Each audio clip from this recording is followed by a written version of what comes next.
Bonjour et bienvenue sur Onconutrition, le podcast qui transforme votre assiette en un allié puissant de votre santé.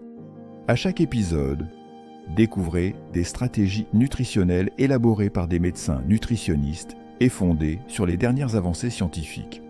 Des conseils concrets, simples et efficaces vous aideront à mieux vivre la maladie et prévenir les récidives. Bonne écoute. Aujourd'hui, nous allons aborder un lien pour le moins étonnant. L'impact de l'amour sur notre organisme.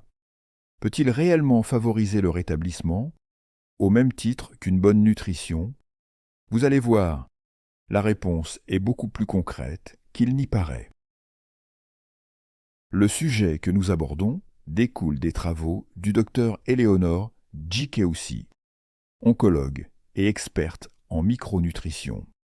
Dans son article de blog intitulé « L'amour peut-il être un catalyseur de guérison ?», elle s'appuie sur des études médicales portant sur l'ocytocine et le nerf vague, pour confirmer le rôle majeur que peuvent jouer les émotions positives dans la guérison de nombreuses maladies, y compris le cancer. L'amour, loin de n'être qu'un simple sentiment, apparaît comme un véritable atout de santé. Dans le cadre du traitement du cancer, réduire le stress oxydatif est capital pour soutenir la guérison. Une inflammation chronique trop élevée, un stress cellulaire quasi permanent, altèrent les mécanismes naturels de réparation cellulaire. C'est ici que l'amour, principale source d'ocytocine, peut jouer un rôle déterminant.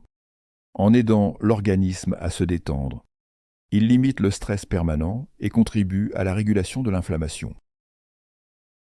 Regardons en détail ce processus de régulation émotionnelle et le rôle joué par l'ocytocine et par le nerf vague.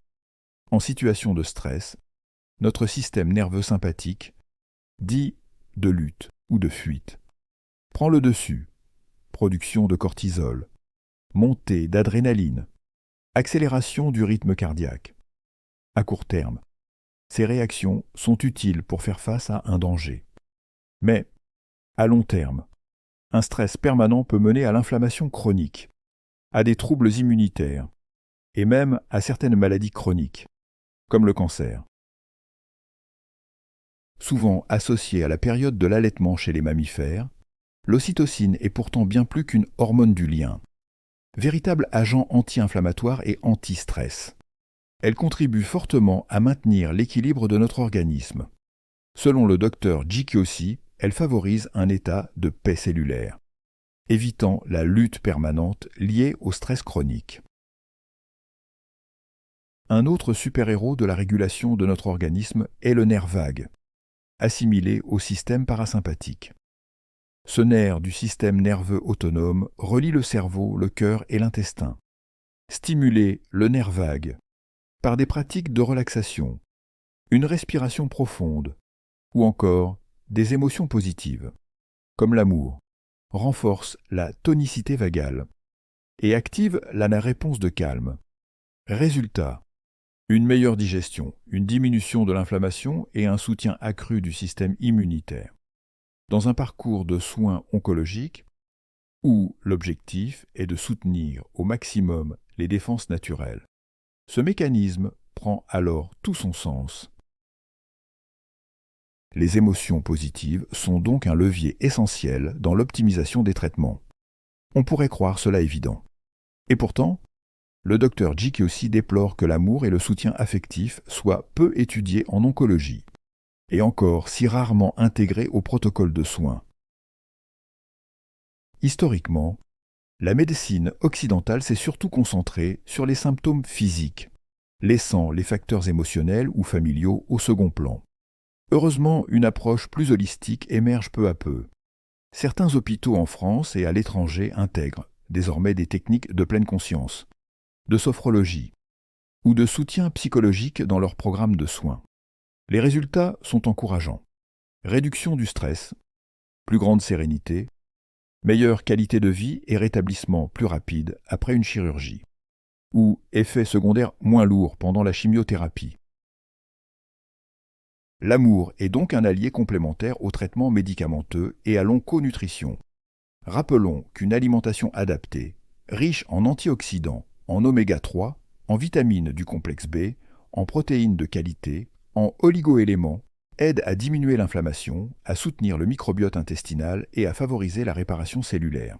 À cela, si l'on ajoute un état d'esprit positif, nourri par des relations bienveillantes et une bonne estime de soi, on augmente sa capacité de résilience et on renforce l'efficacité des protocoles nutritionnels et thérapeutiques.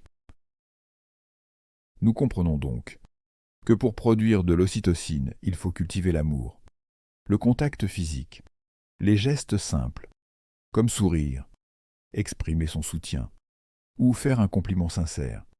La pratique de la gratitude et la méditation centrée sur la compassion sont autant de moyens d'encourager la production d'ocytocine. Ainsi, en régulant le stress, cette hormone contribue à instaurer la paix cellulaire, indispensable à la guérison. En conclusion, le traitement oncologique ne se limite pas aux nutriments adaptés et aux protocoles thérapeutiques. Il s'inscrit dans une vision plus holistique du bien-être global, où l'amour, la compassion, la joie, le plaisir et le soutien relationnel jouent un rôle essentiel dans le processus de guérison. Manger sainement, c'est fondamental. Mais nourrir sa vie relationnelle et émotionnelle est crucial. Alors, prenons le temps de savourer nos repas, de cultiver l'amour pour nous-mêmes et pour nos proches, et de créer cet environnement favorable qui permettra à nos cellules de se sentir en sécurité, prêtes à se réparer et à guérir durablement. Si cet épisode vous a inspiré, partagez-le avec vos proches. Et si vous souhaitez approfondir ces sujets, n'hésitez pas à consulter votre médecin ou un professionnel de santé spécialisé en nutrition. Merci de nous avoir écoutés. Prenez soin de vous. À très bientôt sur Onco Nutrition.